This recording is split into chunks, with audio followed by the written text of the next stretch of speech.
Hello, folks. Um, this is Chris, the history chap, and I am really sorry that just now no one could hear me on the live stream that I was doing, which is really a real pain in the backside, isn't it? Hey, and QA Library, it's working. Thank God for that. You might not want to hear me, David. Apologies for that. God only knows what happened.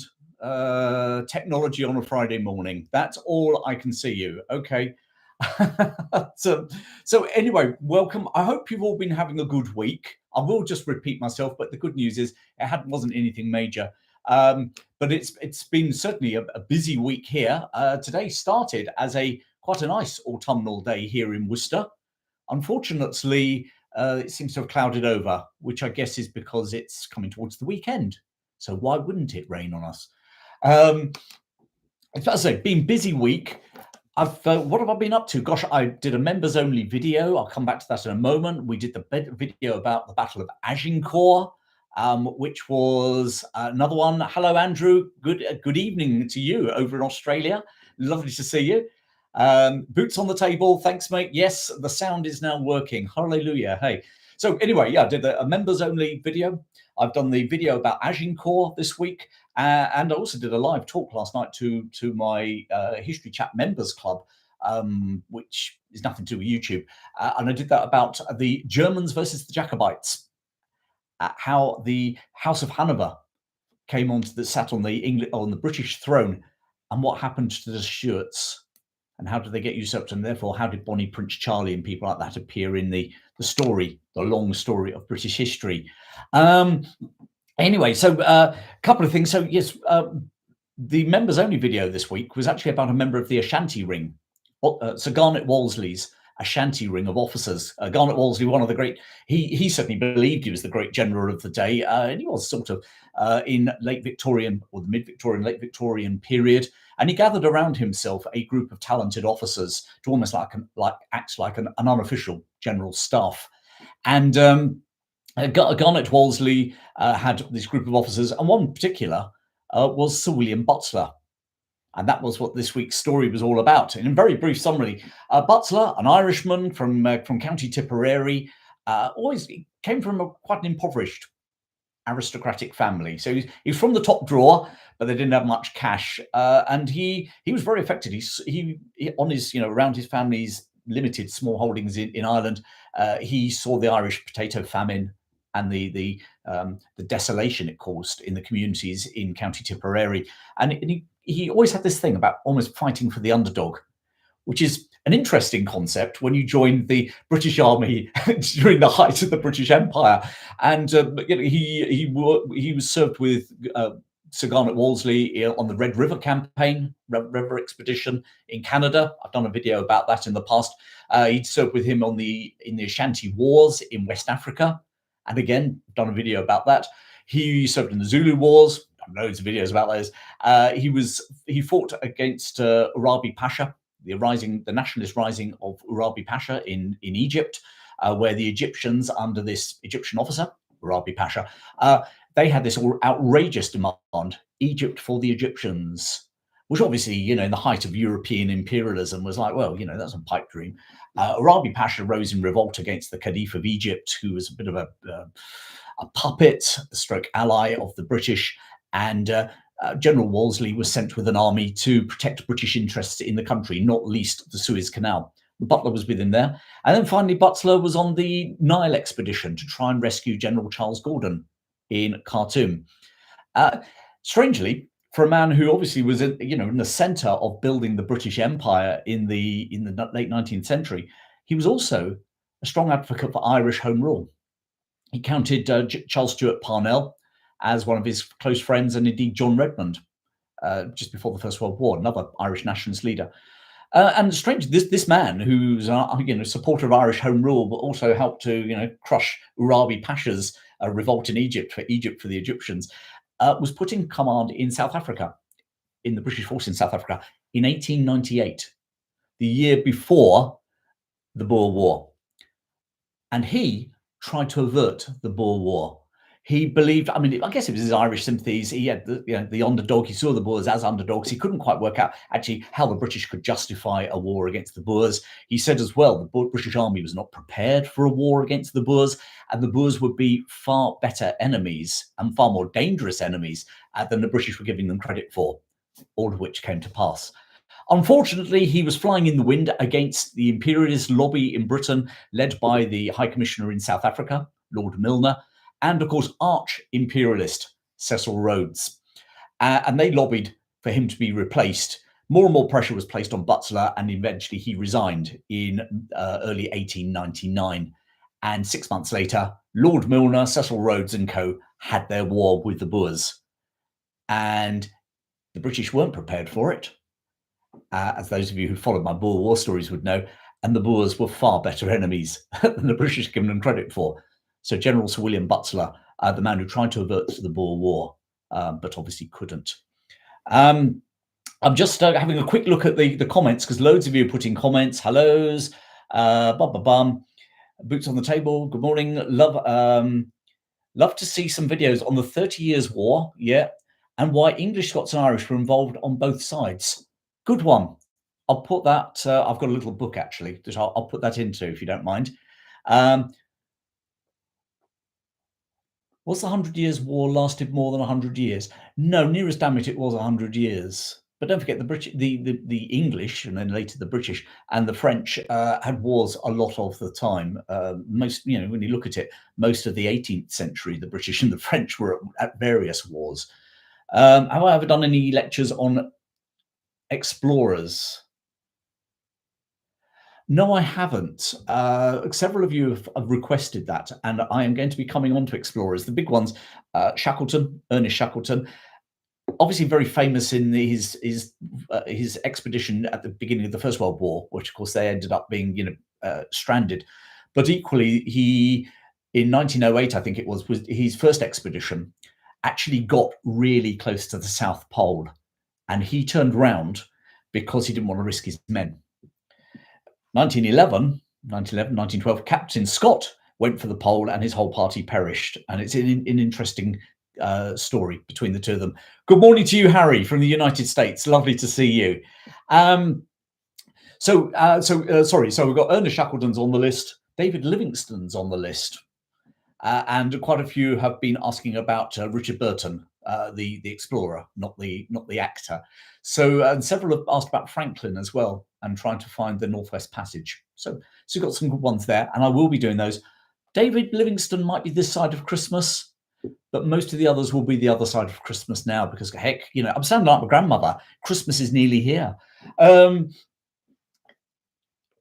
He was on the Scott tour. Yes, he was. He was.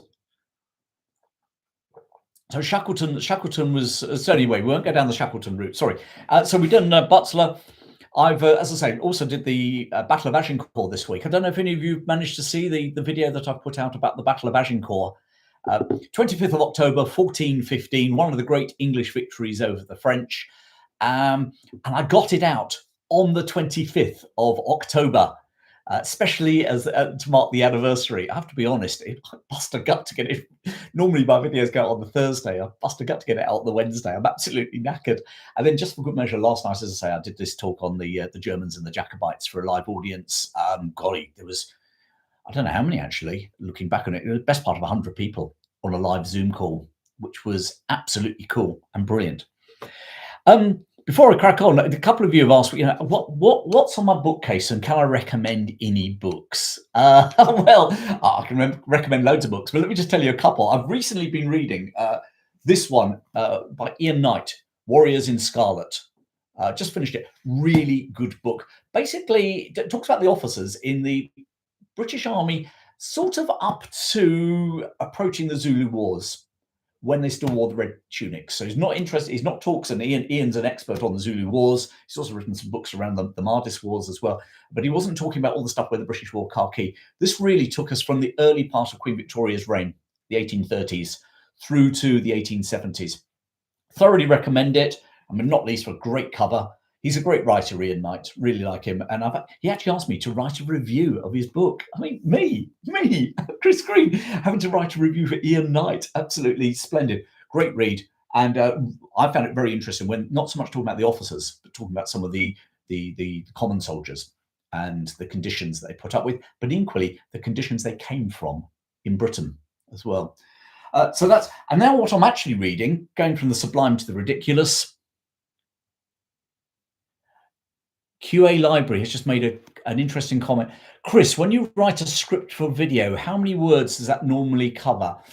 In my one, and at the speed I talk at, I probably 3,500, something like that. What I'm reading now, and this was a present from a YouTube viewer. He liked my work, Uwe in Switzerland, and he liked it so much he said, I'm going to send you a gift, which is really kind of him. Actually, I've had several people send me gifts. I've had Mitch over in the USA sent me a wallet. That was really nice, lovely gesture. And Mark down in London, he's a wine dealer, and he sent me a case of wine. What's there not to like about that? Uwe, however, sent me this book, The Wolf. It's all about a German raider that I haven't got that far in it. You can see from the thing. Fascinating read. But this German raider, it was a steamship, a cargo ship that was converted into a raider. So not a proper naval vessel, as it were, not a battleship or destroyer. And it basically managed to get out of the British blockade in the North Sea. He ended up laying mines off Cape Town in South Africa. I'm now at the stage where he's just been laying mines off Colombo in what's now Sri Lanka and near Karachi up towards modern day Pakistan. And it's a fascinating book. They even had an aeroplane, can you believe, on this boat. They had a short takeoff there, and they had this biplane. They actually they used to store it by taking it all apart. And then when they wanted to use it, put it all back together. And off it went. I'm now at the stage where he's cruising off the west coast of Australia. So anyway, great book, really interesting. And I'm going to tell the story of that one at some stage. So are you now ready for a bit of history that's happened in British history this week? Okay, so let's kick off. 22nd, which was Sunday just gone, okay, 22nd of October, 1707, we had the Scilly naval disaster. A storm blew up. There's a Royal Naval Fleet making its way out towards the Atlantic, and it was wrecked on the Isles of Scilly off the very tip of Cornwall, and over 2,000 sailors perished. And it makes me... Sometimes when you read stuff in history, just in British history, and it's the same everywhere else, the numbers involved are huge, and it almost gets brushed off. You know, you've only got in modern day, you know, Sky News. If a British ship, you know, was grounded on the Isles of Scilly and 2 men broke their arms, it would be in the news, wouldn't it? But you know, 2,000 sailors, you know, it's just a hey ho. That's what happens in naval life in 1707. Interesting, also a naval event, same day, but in 1904, the Dogger Bank incident. This was during the Russo-Japanese War. And Dogger Bank is in the North Sea, just put that for you. It's part of Dogger Bank. The North Sea actually used to be a plain way back in the Ice Age, or just after the Ice Age. Excuse me. And Dogger Bank that was eventually flooded. The waters rose and it became the North Sea. And trawlers now will still bring up fossils from the seabed of old animal bones and things from the days where that was an open plain. Anyway, Dogger Bank was the highest bit. It would have been a mountain on the plain. Dogger Bank is still there in the North Sea. And in 1904, the Japanese and the Russians went to war. The Russians decided to send their fleet all the way from Europe, all the way around the world, to fight the Japanese. As they came through the North Sea, they got a bit spooked. They saw some small boats, and somehow they believed that these were Japanese torpedo boats that had come all the way from Japan, all the way around the world in the opposite direction to intercept their fleet and sink it. So they opened fire. And unfortunately, it was a fleet of British trawlers, fishing boats. So huge international incidents. And, you know, the Russians have this thing, don't they? They like to sail close to the wind around the British shores, either in their planes or boats. Huge international incident. But anyway, everything calmed down. The Russians were able to keep on their way, went round. And of course, then their navy was utterly defeated in 1905 at the Battle of the Tsushima Straits by the Japanese Navy. Great story. Maybe I'll tell that, but it's not British history, is it, that one? Dogger Bank is, but Tsushima. But amazing battle. So anyway, that happened then. 23rd of October, 1642, the Battle of Edge Hill. It was the first major battle in the English Civil Wars. For some of you might know that I'm going to be putting a series together. It'll be off YouTube, but I'll be putting a series of talks together about the English Civil War, or the Wars of the Three Kingdoms, because strangely enough, battles happened in Scotland and in Ireland as well, and they don't call it the English Civil War there, do they? So it's often referred to as the Battle of the Three Kingdoms: Scotland, England, and Ireland. But Parliament versus the King, Charles I. The King had raised his royal standard earlier that year at Nottingham Castle, which basically said he was declaring war on Parliament. And this was the first encounter, the Battle of Edge Hill, fought not far from Stratford-upon-Avon in Warwickshire, in the English Midlands. First time the forces had really come against each other. Parliament were defeated. The Royalists won the day. Charles advanced on London. He was halted at Tunham Green, and he didn't have the numbers to take London. London was a very parliamentary city, and even in those days, and of course, don't forget it had a wall around it in those days, and he didn't have the forces to take it. So yeah, Edge Hill, first encounter. Sorry, I'm just reading a few of the comments. I'll come to the comments in a minute. But the first encounter of the English Civil Wars, Royalist victory, but a victory that they couldn't really get any capital out of. So anyway, is there... QA Library is asking about that silly naval disaster. Is there a beach in Cornwall with hundreds of shipwrecks? No, they're actually shipwrecked off the Isles of Scilly. So I guess the shipwrecks are there, yeah, or what remains of them, obviously wooden ships. And Mail 272, you're in trouble, you're a monarchist. Well, obviously at the Battle of Edge Hill, you were right, weren't you? It later on that it got all a bit, gets a bit twitchy. As I say, and I'll be covering Edge Hill in a series of talks. I was talking to some of the people on my newsletter group. So sign up, by the way, if you want to sign up for my newsletter, which is free every week, and I do a summary of British history, tell you what the hell my latest videos and podcasts are, get you involved in any plans like the English Civil War, like the live talk I did last night as well. That's for everyone on my newsletter list. So if you want a free weekly newsletter, sign up over on my website, www.thehistorychap.com. Okay, I'll put that in the chat later on as well. In fact, actually, I think you'll find it's in the description underneath already with a link. Right, same day, 23rd of October 1739, the War of Jenkins' Ear breaks out. Great name, one of the great names in I guess in wars. But the War of Jenkins' Ear between the British and the Spanish at the time, and I've done a video on that recently. So have a look at that in the library of videos I've got here on YouTube. But basically, yeah, war between the British and Spanish in the Caribbean and Central America, South America, like Colombia, Venezuela, principally Venezuela, sorry, not Colombia, Venezuela, and a little bit in North America as well. The Spanish colony, well, actually the British colony of Georgia, invaded the Spanish colony of Florida. As a bit of a show off, the British couldn't storm the fort in Florida. They retreated.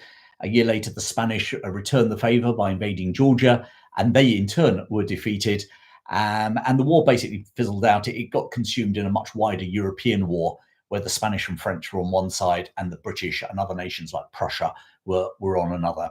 But anyway, that's the War of Jenkins' Ear. All started because Captain Jenkins, a British seafarer, had his ear chopped off. Sorry, it didn't start, but the name came from Jenkins, who'd had his ear chopped off by the Spanish. A boarding party, a customs ship, had boarded his ship. They claimed he was smuggling, and it transpired he actually was. And in the furor, a Spanish immigration officer cut off his ear. And Jenkins basically carried this ear around for quite a few years, about 7 years. And then eventually Britain started tensions started to gather between the English and the Spanish, and he was brought before a parliamentary committee and produced his ear and said, look how bad the Spanish are. And it became a cause for the war 7 years after it happened. But hey, if you really want to know about it, have a look at my video. You'll get a lot more information, and you get pretty pictures, and you don't have to look at me. 23rd, still on that same day, 23rd, 1942. This is it. We're into the Second World War. Battle of El Alamein began, or should we call it the Second Battle of El Alamein? The first battle had actually been fought slightly earlier in the year, in the summer, where the retreating British had made a stand against Rommel's Afrika Korps and his Italian allies, and had halted Rommel's advance. 23rd of October 1943, now was the time for the British to go on the offensive under General Montgomery. And Montgomery had gathered 160,000 men and 1,000 tanks, double the number of tanks Rommel had. Rommel's force was about 115,000 and 500 tanks. So we've got 115,000 and 500 on Rommel's German and Italian side, 160,000 and 1,000 tanks on Montgomery's side. I won't go into too much, but I studied Montgomery actually as a general when I was at university a long time ago now. But one of the things that Montgomery was very much scarred by what he'd seen in the First World War. And his whole tactics in the Second World War to always attack with superior numbers and superior guns and superior tanks. He was not a gung-ho, a general. He was very much the opposite of, say, Patton. And of course, we had this great rivalry between Montgomery and Patton. I mean, they were both bombastic characters in their own right. Well, Patton certainly was bombastic, and I think Montgomery could be a bit of a pain in the backside and dogmatic. But he was very cautious in the Second World War. And, you know, El Alamein proved it. He had the men, he had the tanks before he bothered attacking. Eventually, on the 4th of November, so we're talking just about 10 days into the offensive, they finally got the breakthrough that they were looking for. And Rommel had to rapidly try and escape or retreat. Most of his infantry units and Italian infantry units were captured. He managed to get most of his armor out, and they headed back towards Tunisia through Libya. 4 days later, after that breakthrough, the American forces started landing. Operation Torch started landing on the north coast of Africa through Morocco and Algeria. And really, the days of Rommel's game was up in North Africa. And by 1943, they had vacated Africa, and the British and Americans were now starting to think about invading Italy. We've got all sorts of things going on there. I'm just watching your... I think there's lots of debate there. The Spanish lad, tough as nails, can't recall his name, had a lot of body parts. Yes, I can't recall his name. I know what you're talking about. There was a particular a battle in Venezuela during the Jenkins era, and the British attacked. The commander, he was sort of almost made up of Lego parts. He'd lost, I think he'd lost an arm, a leg, and I think an eye, and he was still going strong. And he commanded the Spanish garrison. These were all previous injuries, not in the battle against the British. And the British were heavily defeated at Cartagena. I'm being told that there's going to be some ads appearing in a minute. YouTube are telling me there's going to be ads in the next 48 seconds. But I think you can clock over them, but just to bear that in mind. So anyway, so we had El Alamein on the go. 24th, let's just do something that isn't quite battles. So far, we've done the Scilly Isles, we've done Dogger Bank, we've done Edge Hill, we've done War of Jenkins Ear, we've done El Alamein. You know, it's like, you know, did anything else happen? You know, well, the 24th of October, 1537, Jane Seymour, Henry VIII's third of his 6 wives, died. She actually died in childbirth, giving birth to Henry's longed for son and heir, Prince Edward. Edward survived. He was quite a sickly child. He succeeded Henry VIII to the throne as Edward VI. Quite a short-lived reign. Supposedly, Jane Seymour was sort of the wife that Henry loved the most. I guess he loved her a lot more, unfortunately, in death, because she'd produced her son. But she died, as I say, died just after giving birth to Edward. So thank you, Blas de Lezo. That's it, all over. That's his name, the gentleman in Venezuela. So there we go. 25th, I've already alluded to it, the 25th of October, 1415, the Battle of Agincourt. Great victory by Henry V over the French. I won't go into all the details. Please watch the video if you haven't. If any of you have watched it, then recommend it here to the people who haven't. But basically, great victory. British, it's British, it was English, sorry, do beg your pardon. English King Henry V versus the French, heavily outnumbered. Medieval chroniclers, they played fast and loose with numbers. They weren't accountants, put it that way. And thank you very much, Ice Coffee 13. Great video to watch. But basically, and of course, there's politics at play. So not only did they not count the numbers, but the English chroniclers would tend to suggest that the French force was huge. And the French would try and play it down a bit, because obviously it's highly embarrassing if you're massively out, your superior army is defeated by the English, which it was. You want to make it a lot closer than it was. You don't want to be saying you outnumbered them 10-1. You bring it down a bit, 2-1. So it was quite close, really. And of course, the English were like, it was a brilliant victory, 10-1, 30-1. So, and it still happens, doesn't it, in modern warfare? People up and down the figures to prove to go with their narrative. But anyway, what we do know from most figures is the English were outnumbered at least 2-1, more likely 3-1, might have been higher. The French lost 6,000 to 8,000 men in the battle, including over 1,000 knights and over 100 nobles. It was almost like cutting off the head of the snake or the body of the French regime. None of the royal family there, but their constable.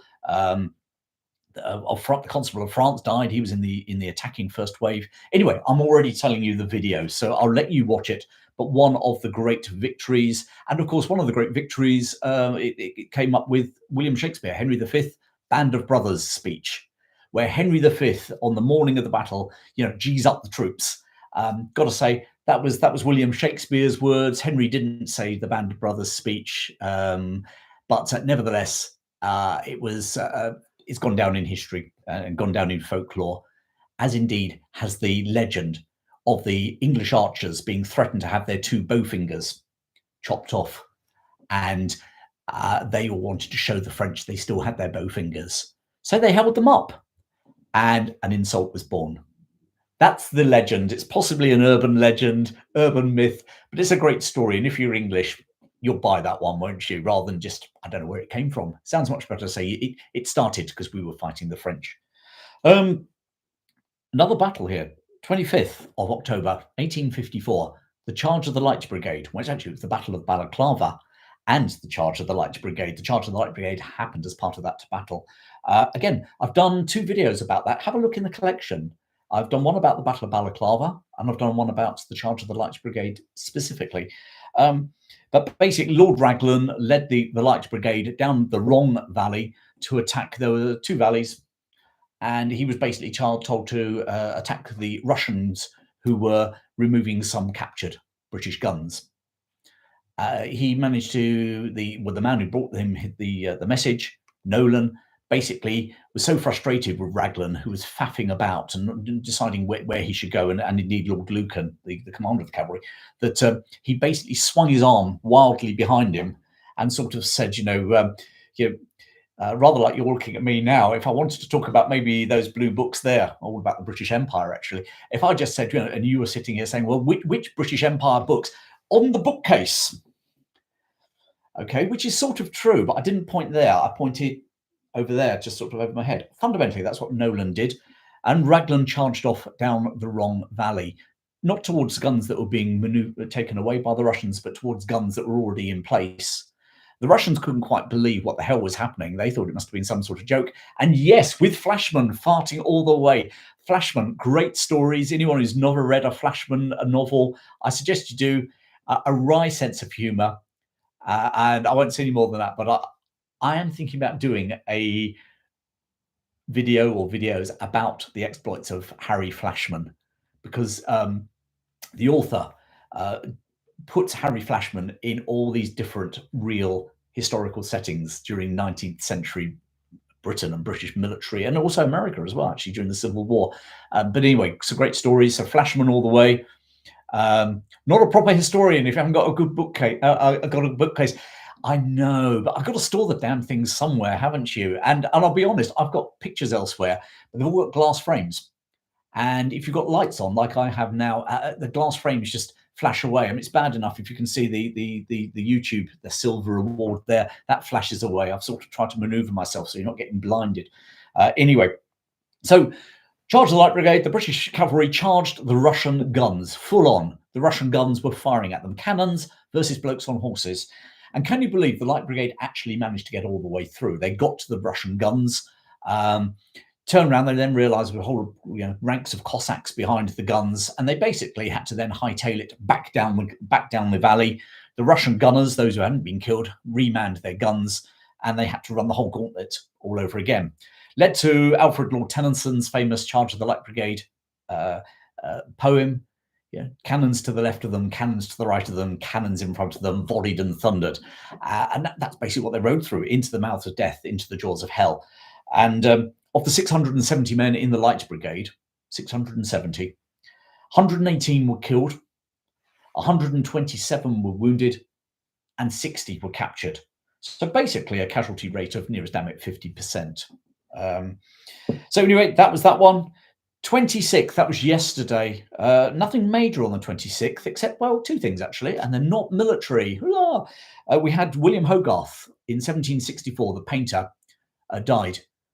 My dad was a real fan of Hogarth, but he painted all these almost pictures of Britain in the 18th century, and it tended to be sort of not beautiful country houses. It tended to be places like Gin Alley in London. They're almost like a social commentary. And he created these quite, if you ever see them, caricatures of the working class, and they weren't particularly flattering. And my dad in later life, when he was suffering from dementia, actually used to have bad dreams about these characters coming out of the books after him. But anyway, that's that. So William Hogarth, great painter, died on the 26th of October, 1764. 26th of October, 1951. It's the most recent of the dates I'm going to give you. Winston Churchill becomes Prime Minister of Britain for the second time. First time was in the war. He lost the 1945 election heavily to the Labour Party under Clement Attlee, who had acted as his deputy in the coalition government during the war. We had 6 years of the Labour government, putting in things like the National Health Service, nationalising things like British Steel and the mines. It was under their watch that Britain vacated India and Pakistan.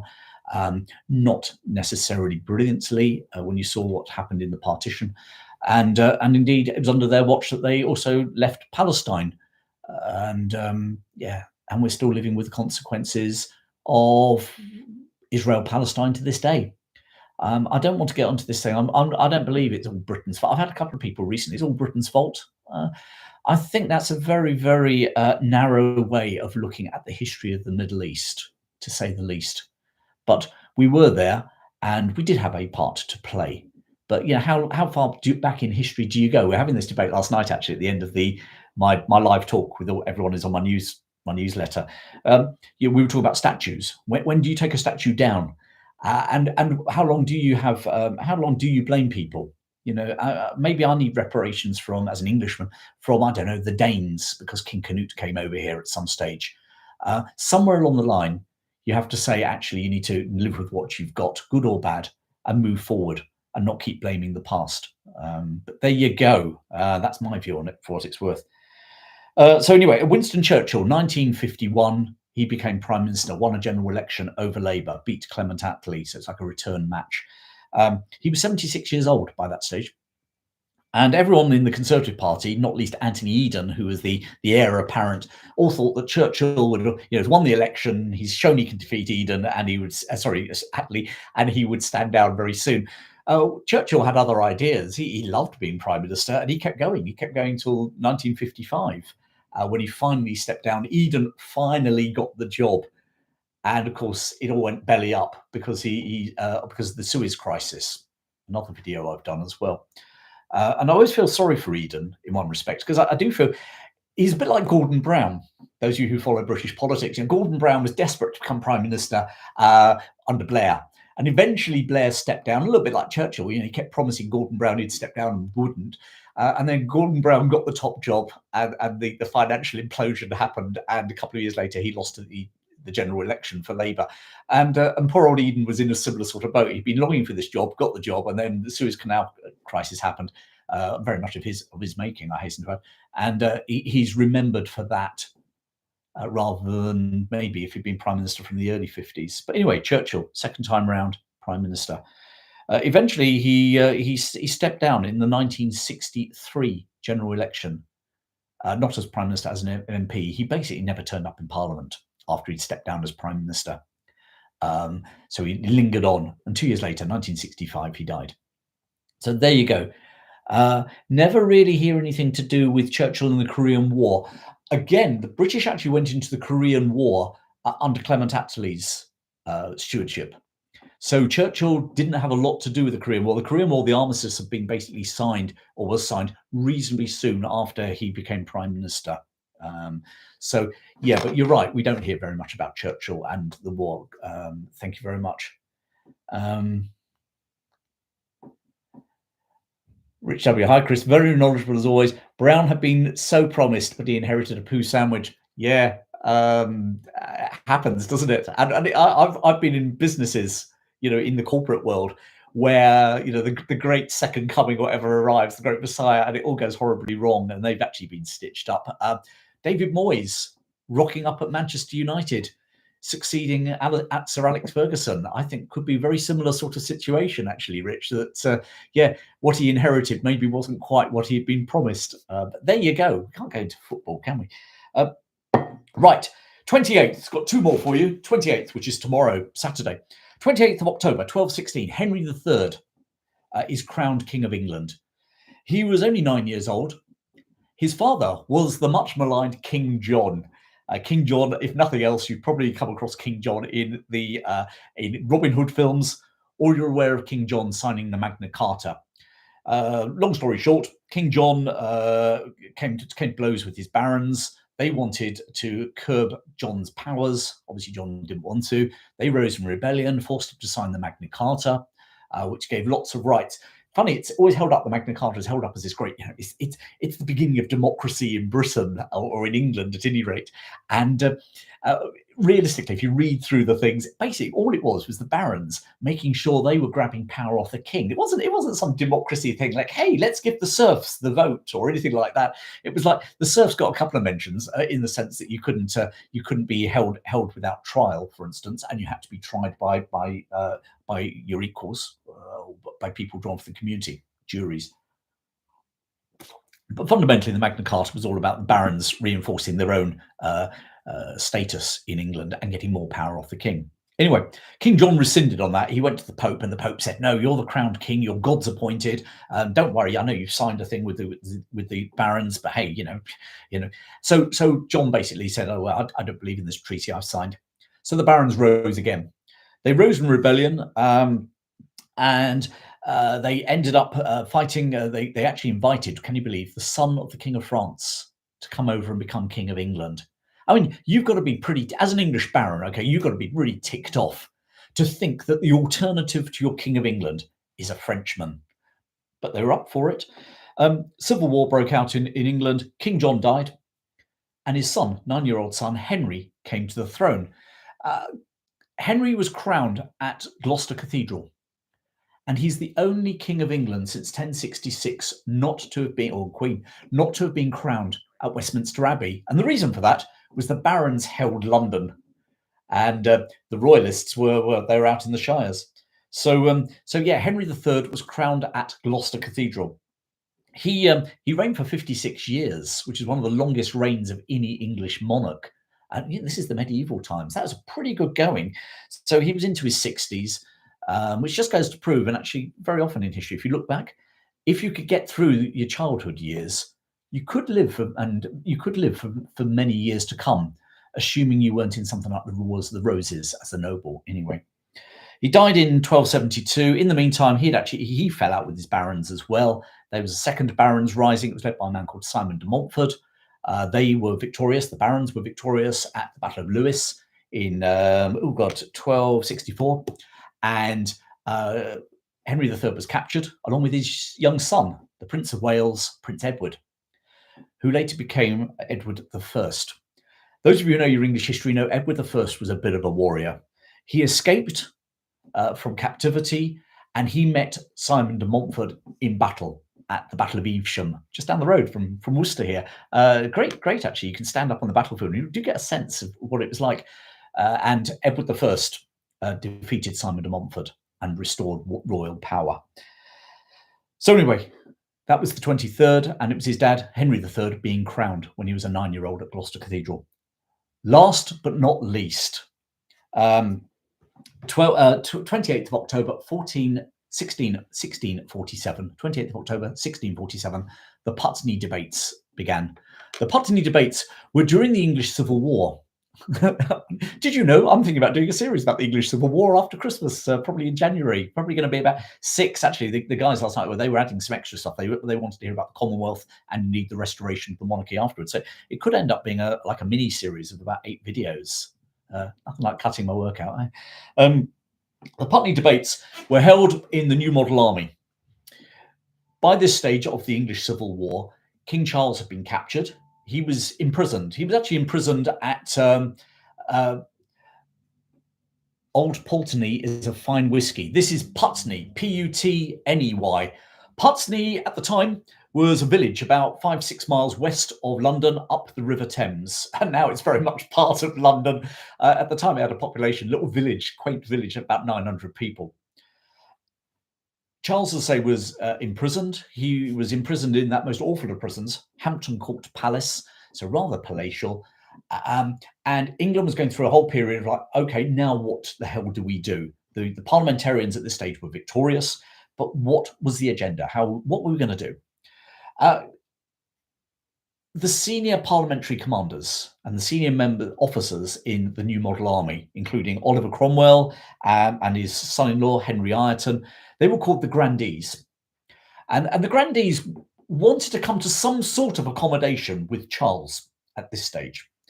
And they, however, the rank and file of the army were far more radical than the officer class. Most of the officers in the army were landowners.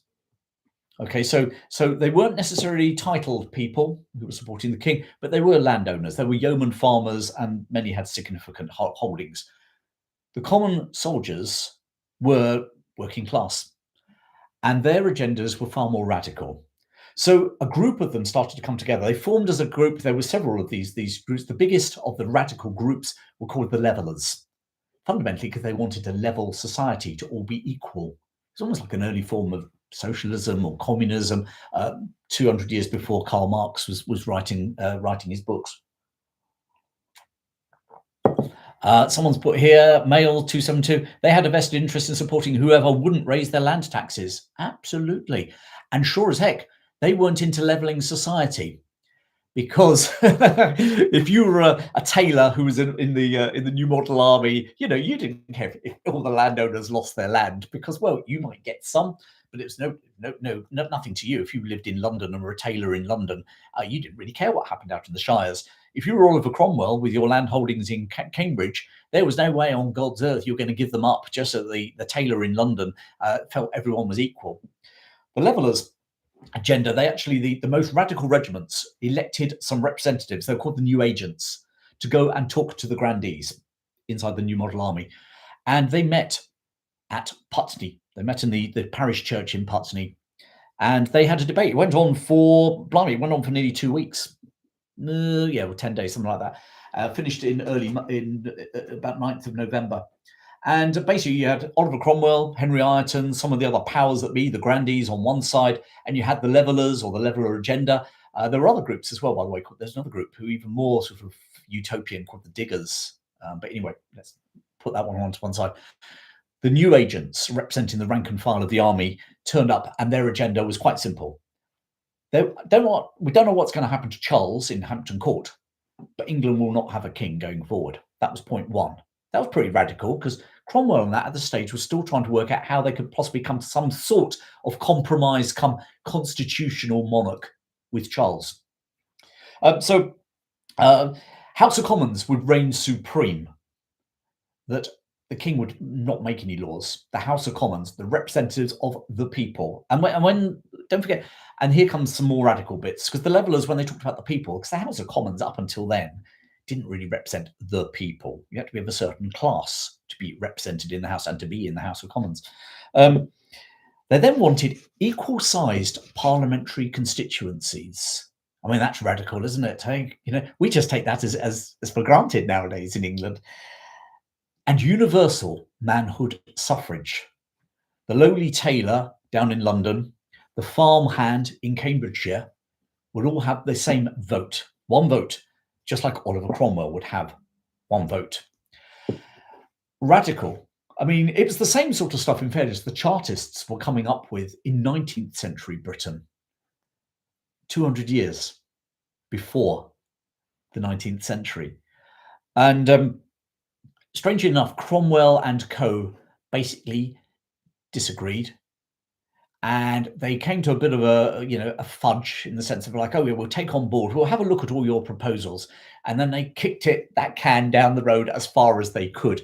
And it so happened that whilst they were having these debates, or just after they had these debates, Charles escaped from Hampton Court. And he'd been in secret negotiation with the Scots and had come to a compromise that actually the Scots would try and support him get back on the throne. And basically, Oliver Cromwell and the grandees suddenly turned against Charles. He'd broken his word, he'd been negotiating behind their backs, and he'd invited the Scots, who technically at that time were still a separate country. Okay, he'd invited the Scots to invade England. And that's where the basis of they put him on trial later when they captured him a second time. They put him on trial for treason against the people of England. And that's how he ended up losing his head. But the Putney debates were an interesting moment in English social and political history, where a common agenda, the sort of democracy that we now have and take for granted, was actually brought up, was advocated by the common soldiers of the new model army. So there you go. History this week, or events in history this week in British history. I hope you enjoyed that. Did people find that fun? Is it worth trying to do this on a more regular basis at all, or what do people think?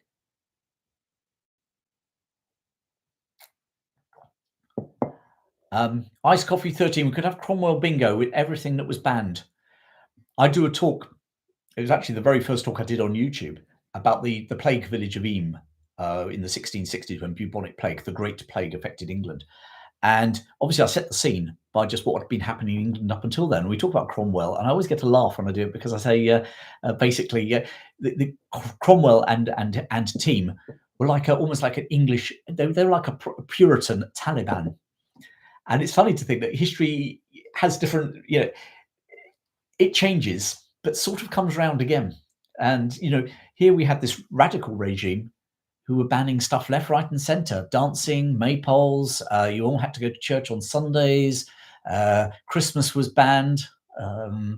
It was an interesting one. Anyway, enjoy history on each date. Well done. Thank you very much, David. Pleasant Friday morning. Thank you, Florskins. That's very kind of you. QA Library, yes, please, more. Okay. Watch this space. It might not be next week. I'm actually going on Holes next week, or for a few days. I'm off to Lisbon. So I've got to crack on today and get a video prepared for next week, my normal YouTube video. But watch this space. I might very well I'll be home by next Friday morning, getting back at midnight. So if I feel wide awake and the flight hasn't been delayed, I'll do something for you. Okay. But in the meantime, thank you ever so much for your support. If you like my work and want to help me have some more time to concentrate on research, so I don't have to do my normal business, my consulting business, then please consider becoming a member. Support me by becoming a member. You'll get exclusive videos like the one I said earlier, like Sir William Butler. But it also just means that I just get a little bit of revenue, which means I can spend more time researching. Researching takes. Someone asked earlier, how long are my scripts? 3,500 words. I would say the videos you get for free, Agincourt, etc., they take me 20 hours to do in total. So, it takes a lot of time. And I love it. So I'm not whining, but if you can help me, I'll be very grateful. But otherwise, just thanks actually for your support and watching my videos and listening to my podcasts, those of you who listen to my podcasts. And if you don't want to shell out any money, just sign up for my free newsletter and keep in touch that way and hear what's going on. As I say, details of that below, details of my supporters membership also below here on YouTube.